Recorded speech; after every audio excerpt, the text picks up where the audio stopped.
Hello everyone, this is Alex Smith. Welcome to Knowledge the Ambition. स्वागत है आपका current affair today के session में। आज है 16 सितंबर 2020 और आज के इस सेशन में हम डिस्कस करने वाले हैं daily current events MCQs form में। साथ ही में आपका स्टैटिक जीके का पोर्शन रहेगा जो कि डेली करंट इवेंट्स पर बेस्ड होता है। और इसके अलावा हम डिस्कस करने वाले हैं टुडे इन हिस्ट्री, यानी इतिहास में आज के दिन जितनी भी महत्वपूर्ण घटनाएं रही हैं उन्हें भी हम यहाँ पर डिस्कस करेंगे। तो स्टार्ट करते हैं बिना किसी देरी के। ये सभी अपडेट्स जो है आप हमारी वेबसाइट knowledgetheambition.com पर भी पढ़ सकते हो। वहाँ पर ये डेली बेसिस पर अपडेट कर दी जाती हैं। तो चलिए शुरू करते हैं आज का ये इम्पॉर्टेंट अपडेट। आज का सबसे पहला क्वेश्चन पूछा गया है, राज्यसभा उपसभापति के रूप में किसे चुना गया है। हाल ही में जो राज्यसभा का ये सेशन स्टार्ट हुआ है तो आपको यहाँ पर पूछा गया है कि राज्यसभा के उपसभापति के रूप में जो है वो किसे चुना गया है। तो इसका राइट आंसर है आपका ऑप्शन नंबर सी, यानी हरिवंश नारायण सिंह। हरिवंश नारायण सिंह राष्ट्रीय जनतांत्रिक गठबंधन एनडीए के उम्मीदवार हरिवंश नारायण सिंह को 14 सितंबर 2020 को एक ध्वनि मत से राज्यसभा के उपाध्यक्ष के रूप में चुना गया है। उन्होंने राष्ट्रीय जनता दल के संयुक्त विपक्ष के उम्मीदवार मनोज झा को हराया है। तो आपको ये डिटेल्स याद रखनी है। जो आपके राज्यसभा के उपसभापति नियुक्त हुए हैं, डेप्यूटी चेयरमैन, वो हुए हैं आपके कौन, हरिवंश नारायण सिंह, जो कि एनडीए के उम्मीदवार थे। नेक्स्ट क्वेश्चन है आपका, the union government has ban the export of which major vegetable. केंद्र सरकार ने किस प्रमुख सब्जी के निर्यात पर प्रतिबंध लगा दिया है। तो ये प्रतिबंध जो लगाया है ये ऑनियन पर लगाया। ऑप्शन डी इसका राइट आंसर है। प्याज पर जो है वो प्रतिबंध लगा दिए गए केंद्र सरकार द्वारा। केंद्र सरकार ने 14 सितंबर 2020 को प्याज के निर्यात पर तत्काल प्रभाव से प्रतिबंध लगा दिया है। आदेश कटा हुआ प्याज या पाउडर के रूप में टूटे हुए प्याज को छोड़कर प्याज की सभी किस्मों के निर्यात पर जो है वो प्रतिबंध लगा दिया गया। तो केंद्र सरकार द्वारा ये हाल ही में प्रतिबंध लगाया गया, तो ये भी आपको ध्यान में रखना है। फ्रेंड्स, यदि आप चैनल पर पहली बार आए तो चैनल को सब्सक्राइब भी ज़रूर कर लें और नोटिफिकेशन बेल को भी ऑन कर लें ताकि आने वाले सभी रेगुलर अपडेट जो हैं आप तक रेगुलरली पहुंचते रहें। और यदि आपको वीडियो पसंद आता है तो वीडियो को लाइक भी ज़रूर कर दें और अपने फ्रेंड्स का शेयर भी ज़रूर कर दें। नेक्स्ट क्वेश्चन हम देखते हैं यहाँ पर, 2021 से 25 की अवधि के लिए किस राष्ट्र को महिलाओं के दर्जे पर संयुक्त राष्ट्र आयोग के सदस्य के रूप में चुना गया है। तो क्वेश्चन आपको यहाँ पर ध्यान रखना है, आपको उस नेशन का नाम बताना है जो कि इलेक्ट हुआ है, elected as the member of United Nations Commission on Status of Women for period of 2020 and 25। तो ये जो चुना गया है ये भारत को ही चुना गया। ऑप्शन बी इसका राइट आंसर है। इंडिया जो है भारत को आर्थिक और सामाजिक परिषद के एक निकाय यूनाइटेड नेशन के commission on women of states of women के सदस्य के रूप में चुना गया है। भारत 2021 से 25 तक 4 साल तक प्रतिष्ठित निकाय का सदस्य बना रहेगा। तो ये डिटेल्स आपको इसके बारे में ध्यान रखनी है। नेक्स्ट है आपका, who is the author of the book my Life in design. ये बुक क्या आपकी हाल ही में रिलीज़ की गई है, तो आपको बताना है कि इसके लेखक कौन है। माई लाइफ इन डिज़ाइन, तो माई लाइफ इन डिज़ाइन के जो लेखक हैं वो है गौरी खान। ऑप्शन बी इसका राइट आंसर है। लुइस इंटीरियर डिज़ाइनर गौरी खान ने अपनी पहली किताब, इनकी ये पहली किताब है माई लाइफ इन डिज़ाइन, जिसे पेंगुइन रैंडम हाउस इंडिया द्वारा 2021 में प्रकाशित जो है वो किया जाएगा। तो ये आपको इसके लेखक का नाम याद रखना है। 2021 में ये प्रकाशित की जाएगी और ये राइटर कौन है, गौरी खान, माई लाइफ इन डिज़ाइन की। नेक्स्ट है आपका, निम्नलिखित में से किसे हाल ही में विश्व बैंक के कार्यकारी निदेशक के रूप में नियुक्त किया गया है। Who among the following has recently been appointed as the executive director at World Bank. तो ये जो नियुक्ति हुई है ये हुई है राजेश खुल्लर की। ऑप्शन डी इसका राइट आंसर है। राजेश खुल्लर को विश्व बैंक के कार्यकारी निदेशक के रूप में जो है वो नियुक्त किया गया है। और जो राजेश खुल्लर हैं वो 1988 बैच के जो है वो आईएएस अधिकारी हैं। तो ये आपको ध्यान में रखना है, विश्व बैंक के कार्यकारी निदेशक के रूप में इनकी नियुक्ति हुई है। नेक्स्ट क्वेश्चन है आपका, when is the engineers day observe in India.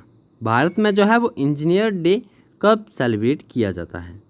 तो भारत में जो इंजीनियर डे सेलिब्रेट किया जाता है वो किया जाता है 15 सितंबर को 1968 से। इसकी शुरुआत जो हुई थी वो 1968 से हुई थी। तो जो इम्पॉर्टेंट डेज बनते हैं वो आपको ध्यान में रखना ही है, लेकिन इसके अलावा बात करें तो आपको इनकी स्टार्टिंग डेट भी पता होना बहुत ज़रूरी है। तो आपको ये पता होना चाहिए कब स्टार्ट हुए हैं। तो जो आपका 15 सितंबर को मनाया जाता है इंजीनियर दिवस, वो आपका 1968 में शुरू हुआ था। और ये शुरू क्यों हुआ था? राष्ट्र के विकास में इंजीनियरों के योगदान को पहचाना जा सके, इसीलिए जो है 1968 में इंजीनियर दिवस की स्थापना की गई थी और प्रत्येक वर्ष 15 सितंबर को ही इंजीनियर दिवस मनाया जाता है। नेक्स्ट क्वेश्चन है आपका, who has been elected as the new prime minister of Japan? Japan के नए प्रधानमंत्री के रूप में किसे चुना गया है? तो जो जापान के नए प्रधानमंत्री चुने गए हैं वो है आपके योशिहाइड सुगा। योशिहाइड सुगा, ऑप्शन सी इसका राइट आंसर है। जापान के मुख्य कैबिनेट सचिव योशिहाइड सुगा को देश के सत्तारूढ़ लिबरल डेमोक्रेटिक पार्टी एलडीपी और जापान के प्रधानमंत्री पद के नए प्रमुख के रूप में चुना गया है। तो इनका नाम इम्पॉर्टेंट है, आपको ध्यान में रखना है, योशिहाइड सुगा। ये जो है जापान के प्रधानमंत्री के रूप में इन्हें चुना गया है।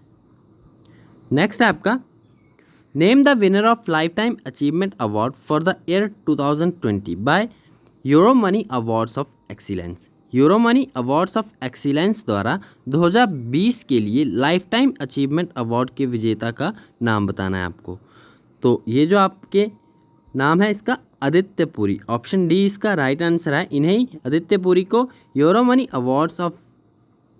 अवार्ड्स ऑफ एक्सीलेंस 2020 द्वारा लाइफ टाइम अचीवमेंट अवार्ड से सम्मानित किया गया है। और ये जो है आपके HDFC बैंक के MD हैं आदित्य पुरी, तो ये आपको नाम ध्यान में रखना है। नेक्स्ट आपका करंट अफेयर्स के जितने भी इवेंट्स बनते थे उन्हें हम डिस्कस कर चुके हैं। नेक्स्ट हम देखेंगे स्टैटिक जीके का पोर्शन, जो कि आपके करंट इवेंट्स पर बेस्ड रहता है, कहीं ना कहीं रिलेट हो जाता है, क्योंकि ये जो आपकी यहाँ पर स्टैटिक जीके से चीज़ें इंक्लूड की गई हैं वो कहीं ना कहीं किसी न किसी तरह से न्यूज़ में रहती हैं, तो उन्हें हम यहाँ पर डिस्कस करते हैं।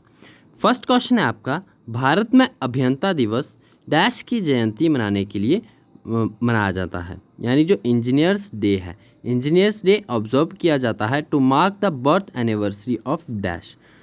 तो इसका राइट आंसर है आपका सर मोक्षगुंडम विश्वेश्वरैया, यानी जो आपके सर एम विश्वेश्वरैया है, इन्हीं की बर्थ एनिवर्सरी को सेलिब्रेट करने के लिए भारत में जो है वो इंजीनियर दिवस जो है इंजीनियर डे मनाया जाता है। तो ऑप्शन सी इसका राइट आंसर है। यह दिन भारत के इंजीनियरिंग अग्रणी सर एम विश्वेश्वरैया की जयंती का दिन है। सर एमवी को आधुनिक मैसूर के पिता के रूप में भी माना जाता है, तो ये आपको ध्यान में रखना है।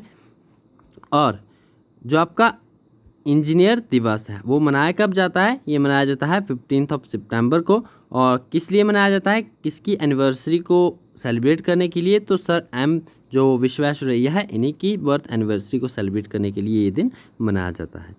नेक्स्ट क्वेश्चन है आपका, व्हेन वाज द प्रधानमंत्री स्वास्थ्य सुरक्षा योजना लॉन्च्ड? जो प्रधानमंत्री स्वास्थ्य सुरक्षा योजना है ये कब लॉन्च की गई? तो इसका राइट आंसर है आपका ऑप्शन नंबर 2, यानी 2006 में।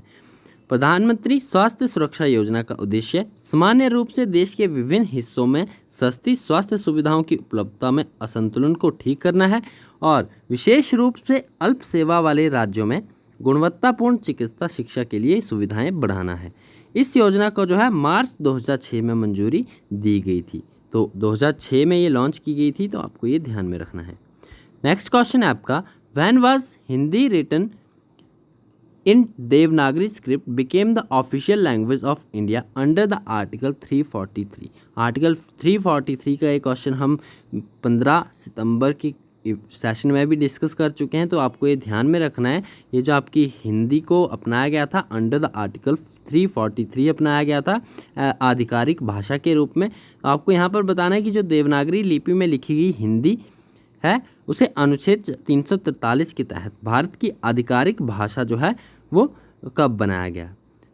तो इसका राइट आंसर आपका ऑप्शन नंबर 1, यानी 1949 को। 1949 को जो है इसे आधिकारिक रूप दिया गया, भारत की आधिकारिक भाषा के रूप में जो है वो मान्यता दी गई अंडर द आर्टिकल 343। 1918 में जो है महात्मा गांधी ने हिंदी को भारत की राष्ट्रीय भाषा बनाने का आग्रह किया था।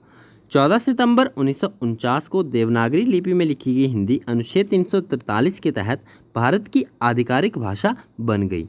देवनागरी लिपि में लिखी गई हिंदी भाषा भारत की 2 भाषाओं में से एक है और दूसरी जो है वो अंग्रेजी है। तो ये आपको ध्यान में रखना है। 1949 में जो है इसे अंडर द आर्टिकल अनुच्छेद 343 के तहत भारत की आधिकारिक भाषा के रूप में अपनाया गया था। नेक्स्ट क्वेश्चन है, where is Darbhanga located? Darbhanga कहाँ पर स्थित है? तो दरभंगा आपको कहाँ पर स्थित है ये पता होने से पहले आपको पता होना चाहिए कि ये दरभंगा टर्म है क्या। तो दरभंगा के बारे में जान लेते हैं। दरभंगा जो है भारत के बिहार राज्य में एक नगर निगम है। पटना, गया, भागलपुर, मुजफ्फरपुर और पूर्णिया के बाद ये बिहार का 6वां सबसे बड़ा शहर है। ये दरभंगा जिले और दरभंगा मंडल का मुख्यालय है। ये राज दरभंगा और मिथिला क्षेत्र की राजधानी की सीट भी है। तो ये आपको पता चल गया होगा कि दरभंगा जो है ये कहाँ पर स्थित है, ये बिहार में स्थित है। ऑप्शन 2 इसका राइट आंसर है और ये बिहार का 6वां सबसे बड़ा शहर है। तो ये थे आपके कुछ एक इम्पॉर्टेंट स्टैटिक जीके जो कि करंट अफेयर्स पर बेस्ड थे। इसके अलावा अब हमारा नेक्स्ट सेशन है what happen on this day, यानी इतिहास की महत्वपूर्ण घटनाएं जो आज ही के दिन हुई है, यानी 16 सितंबर को हुई हैं, तो उन्हें भी हम यहाँ पर देख लेते हैं। सबसे पहले हम बात करते हैं आज ही के दिन यानी 16 सितंबर, और यहाँ पर ईयर मैं आपको बता देता हूँ 1916।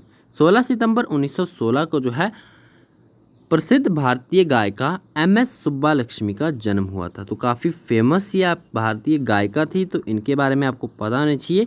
16 सितंबर 1916 को जो है इनका बर्थ हुआ था, जन्म हुआ था इनका, तो ये आपको ध्यान में रखना है। नेक्स्ट है 1821, मैक्सिको को जो है स्वतंत्रता की मान्यता मिली थी। मैक्सिको की स्वतंत्रता को मान्यता मिली थी 16 सितंबर 1821 में। और मैक्सिको की बात की जा रही है तो मैक्सिको की कैपिटल क्या है, वो है मैक्सिको सिटी, और यही जो है आपकी लार्जेस्ट सिटी है मैक्सिको की। तो ये आपको ध्यान में रखना है। नेक्स्ट है आपका 1947, टोक्यो के सैतामा में चक्रवाती तूफान कैथलीन से 1930 लोगों की मृत्यु हुई थी। आज ही के दिन ये दुर्घटना हुई थी और ये कहाँ पर हुई थी, टोक्यो के सैतामा में। यहाँ पर एक चक्रवाती तूफान आया था, कैथलीन नाम इसे दिया गया था। इसी की वजह से जो है 1930 व्यक्तियों की मौत हुई थी और ये घटना हुई थी 16 सितंबर 1947 में। नेक्स्ट है आपका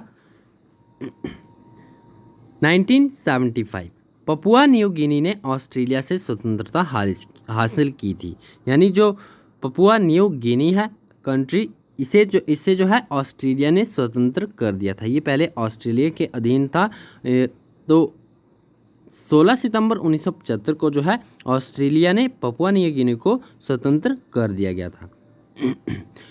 तो इसके अलावा मैं आपसे एक क्वेश्चन पूछता हूँ, क्योंकि हाल ही में जो है एक न्यूएस्ट कंट्री निकल कर आई है सामने, जो कि प्रीवियस न्यूज़ में भी रही थी, तो आपको उसका नाम बताना है। और यहाँ पर मैं आपको बता दूं कि जो न्यूएस्ट कंट्री सामने निकल कर आई है, जो नई बनी है, वो पपुआ न्यू गिनी से ही अलग होकर बनी है। तो आप उसका नाम जो है मुझे कमेंट बॉक्स में ज़रूर बताइएगा।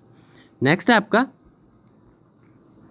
ब्रिटिश लेखक, कवि और नाटककार अल्फ्रेड नॉइस का जन्म 1880 में हुआ था। तो इनका जन्म भी आपका 16 सितंबर 1880 को जो है हुआ था। और ये जो आपके अल्फ्रेड नॉइस थे, ये एक ब्रिटिश लेखक, कवि और नाटककार थे। तो ये आपको इसके बारे में भी ध्यान रखना है। नेक्स्ट इम्पॉर्टेंट है आपका झंडा गीत, विजय विश्व तिरंगा प्यारा। ये झंडा गीत है आपका विजयी विश्व तिरंगा प्यारा। इसके रचयिता थे श्यामलाल गुप्त पार्षद। इनका जन्म 16 सितंबर 1893 में हुआ था। तो ये आपको ध्यान में रखना है इनकी जन्म तिथि। और साथ ही में आपको ये पता होना चाहिए कि विजय विश्व तिरंगा प्यारा ये हमारा झंडा गीत है और इसके रचयिता थे श्यामलाल गुप्त पार्षद। तो ये सभी डिटेल्स आपको ध्यान रखनी है। तो ये था हमारा आज का इम्पॉर्टेंट सेशंस। आई होप आपको ये वीडियो पसंद आया होगा। यदि आपको सेशन पसंद आया तो वीडियो को लाइक ज़रूर कीजिएगा और अपने सभी फ्रेंड्स का शेयर ज़रूर करना है। और चैनल पर पहली बार आए तो चैनल को सब्सक्राइब भी ज़रूर कर लें और नोटिफिकेशन बेल को भी ऑन कर लें ताकि आने वाले सभी रेगुलर अपडेट्स हैं आप तक रेगुलरली पहुँचते रहें। तो थैंक्स फॉर वॉचिंग, मिलते हैं नेक्स्ट वीडियो में। Best of luck for your bright future.